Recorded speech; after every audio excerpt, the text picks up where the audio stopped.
Dennis, I saw a meme, so I'm going to assume that it's 100% true online. It said, of course. It said in Norway, right? So there's no way I could check this. Sure. A common response to how's it going in Norway is Norwegian a language? Yes. Okay. There's a Norwegian phrase that loosely translates to, I'll tell you what it says in American, but it's like if someone walks by and goes, hey, how's it going? A popular Norwegian phrase translates to up and not crying.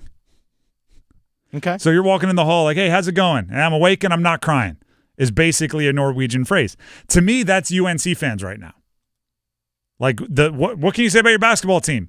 Hey, we've won all the games we should win, and we're not crying. Like, we're awake, we have a pulse, and we're not crying. I'm not going to go any further than that. I'm not going to say happy. I'm not going to say excited. I'm not going to say, hey, today is great. I'm not going to give the stereotypical living the dream, right? Can't complain. I'm not giving any of that. I'm saying I'm up, and I'm not crying. You are awake, and there are no tears in your eyes, but that's it. And you darn sure aren't going full hardball and like attacking the day with an enthusiasm unknown to mankind. You are just awake and there. You've lost to all 3 ranked teams you've played. You lost to Michigan State in the only other non-conference power conference game you've played.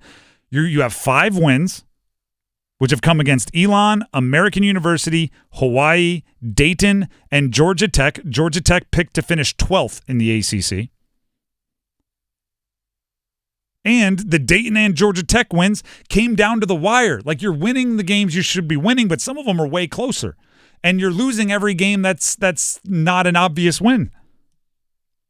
And do you know why I'm locating the panic button? You know, I try, and it's one of my kind of like core tenets because it's a pet peeve of mine when others get snuck up on. I try not to be surprised by the calendar. Right? I hate when people are like, oh my gosh, it's December 9th already? I'm like, yeah, well, yesterday was December 8th. What'd you think was going to happen?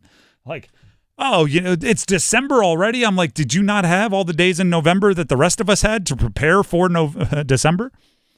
So I try not to be surprised by the calendar, but we all do, right? It's about to be 2025. Do you know how many times at the top of my paper I'm going to write 2024? Like, it happens. But also, like, we're 9 games for UNC into their basketball season. You only play, what, like 24 regular season games? 34 regular season games? Am I saying that wrong? I'm pretty sure I did the math correct. You can double check me on this. 29% of their regular season games have been played. Yeah, you're close to hitting the 1/3 mark. Exactly. Thank you. I don't know why I had a real crisis of confidence there. I was much less confident than the research I had done. You've played 29% of your regular season games. How long until you start to be worried that RJ Davis is shooting 24% from 3?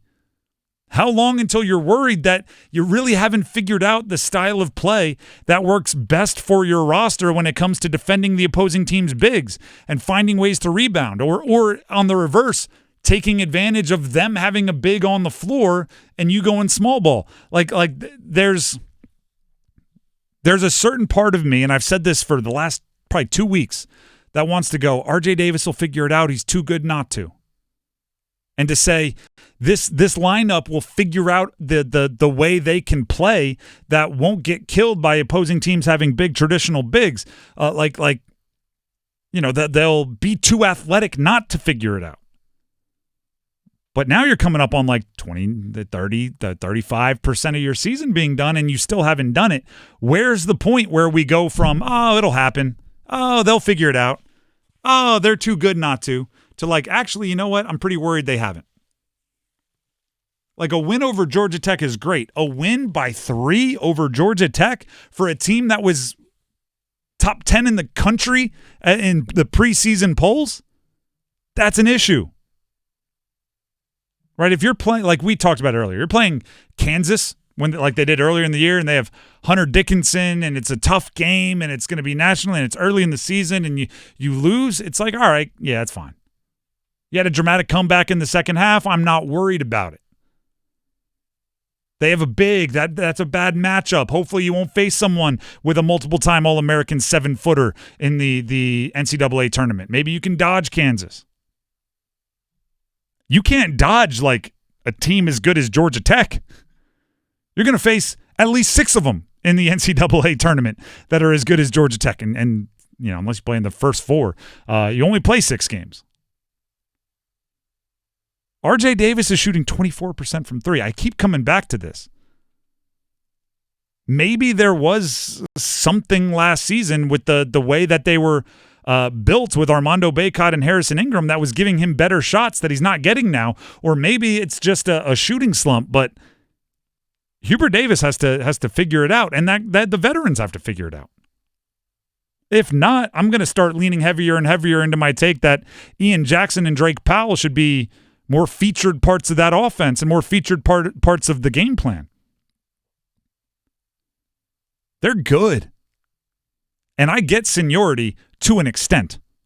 Right? I've been in a college sports locker room where, you know, coaches want to reward the senior who's done things the right way, or the junior or the sophomore that's sacrificed earlier in their career and waited their turn, and you feel like, all right, they should be getting the usage. But everyone in that locker room can look around and go, well, I get it, but the young kid can go, right? Like let's not cost victories here.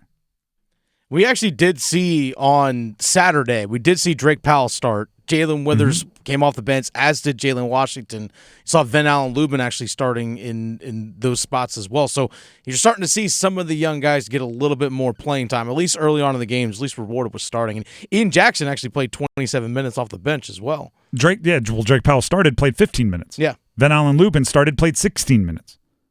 So Jalen Washington and Jalen Withers off the bench still played as many, if not more, minutes than any bigs on the team. I know Lubin got into foul trouble. He ended up fouling out in that game.